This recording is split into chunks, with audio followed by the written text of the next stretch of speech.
Halo penonton, inilah kondisi yang akan terjadi jika Adolf Hitler menang Perang Dunia Kedua dan masih hidup hingga sekarang. Manos sem verdadeiros tapetes de flor.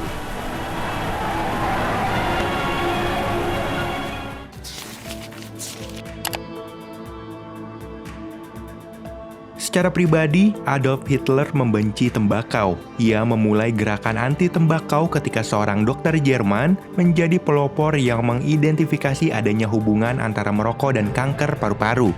Sejak saat itu, Hitler kemudian menjadi benci terhadap tembakau dan menggalakkan program anti-tembakau di berbagai daerah kekuasaannya. Dalam hal ini, Hitler menjadi orang pertama di dunia yang menggaungkan kampanye anti merokok. Gerakan ini juga merupakan kampanye yang paling kuat di dunia selama tahun 1930-an. Hitler juga membatasi secara ketat konsumsi tembakau para prajuritnya di medan perang.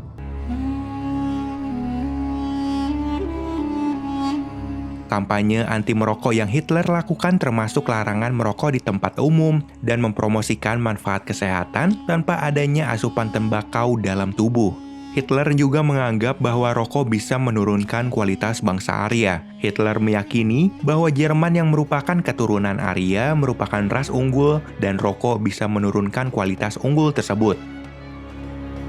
Jadi kemungkinan jika Hitler masih ada, bumi ini akan bebas asap rokok karena sang penguasa sangat anti terhadap hal tersebut. Hitler akan mengedukasi dan mensosialisasi bahwa tembakau secara empiris bisa menurunkan berbagai fungsi tubuh dan juga menurunkan kualitas gen sebuah ras karena kontaminasi zat yang berbahaya. Hitler tentunya akan menindak bagi orang-orang yang berada di daerah kekuasaannya jika kedapatan melanggar aturan tersebut. Jangan dibayangkan ya apa yang akan Hitler lakukan kepada orang-orang bandel tersebut.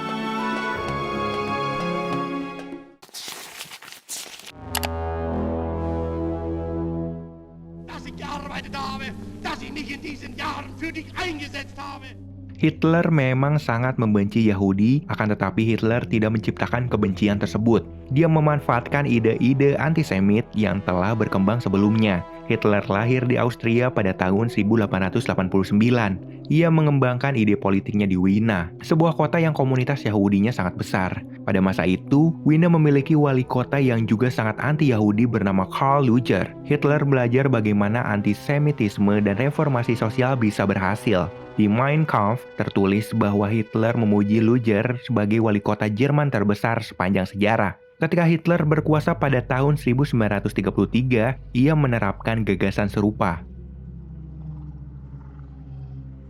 Membenci orang Yahudi memang menjadi hal yang sangat umum di kota Wina kala itu. Level kebencian Hitler semakin tinggi karena kekalahan Kekaisaran Jerman pada Perang Dunia Pertama. Komando tentara Jerman menyebarkan mitos bahwa tentara tidak benar-benar kalah perang. Kekalahan itu dipicu karena adanya pengkhianatan. Tentara Jerman kalah karena tikaman dari belakang. Demikian sebutannya. Hitler dan rekan-rekannya yang ketika itu menjadi seorang prajurit percaya pada mitos yang mengatakan bahwa kekalahan Jerman dipicu oleh pengkhianatan Yahudi dan komunis.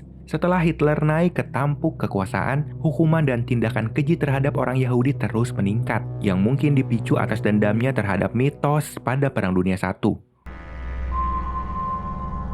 Antara 1941 hingga 1945, Nazi Jerman dan Hitler tentunya secara sistematis telah membunuh sekitar 6 juta orang Yahudi di seluruh wilayah Eropa yang didudukinya. Sejarah kelam itu dikenal dengan sebutan Holocaust.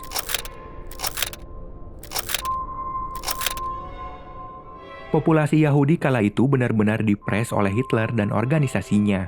Bangsa Yahudi yang tersisa berbondong-bondong pergi dan bersembunyi dari Eropa. For your information, puncak imigrasi bangsa Yahudi ke Palestina memang dikarenakan peristiwa Holocaust tersebut. Dahulu para pengungsi Yahudi tak bisa memiliki tempat tinggal dan mencari perlindungan. Mereka ditolak oleh berbagai negara Eropa, Kuba, Kanada, bahkan Amerika. The United States delegation supports the basic principles of the unanimous recommendations and the majority plan which provides for partition and immigration. The latter problem might require the establishment of a special constabulary. Later, Russia supported the United States on the partition recommendation, while Arab states threatened reprisals. Sampai akhirnya kehadiran mereka disambut baik oleh warga Palestina. Mereka diberi makan, perlindungan, dan tempat tinggal dari penduduk setempat. 4,000 Jewish refugees arrive at the port of Haifa, Palestine. Jammed like cattle on the rustic craft, The death of an infant was first blamed on British tear gas, but examination showed it was accidentally crushed and suffocated on the overcrowded ship. All precautions are taken to prevent the spread of disease, as small children debark along with fathers and mothers, all showing the signs of fatigue and illness. Tapi kini, seakan mereka merepresentasikan air susu dibalas air tuba. Kebaikan warga Palestina diabaikan dan malah dibalas dengan kejahatan yang brutal.